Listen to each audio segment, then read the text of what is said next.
నువ్వు ఇంకా అంధకారంలోనే ఉన్నావా? దేవుడు నిన్ను వెలుగులోకి తీసుకొచ్చాడు. దేవుని నామంలో మీ అందరికీ నా వందనాలు.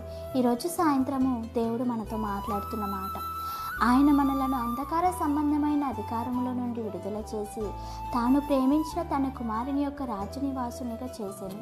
కొలసీలు 1వ అధ్యాయము 13వ వచనము. ఈరోజు వాక్యం చెప్తుంది, దేవుడు మనలను అంధకార అధికారంలో నుండి విడిపించి తన కుమారుని రాజ్యంలోనికి మార్చెను.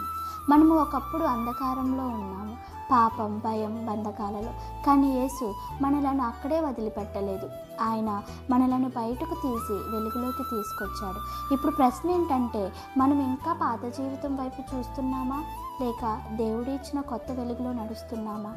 మనము అంధకారానికి చెందిన వాళ్ళం కాదు, వెలుగుకి చెందిన వాళ్ళము. ప్రార్థన.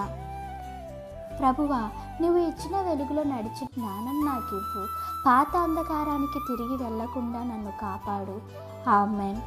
దేవుని వాక్యాల కోసం ఛానల్ని సబ్స్క్రైబ్ చేయండి.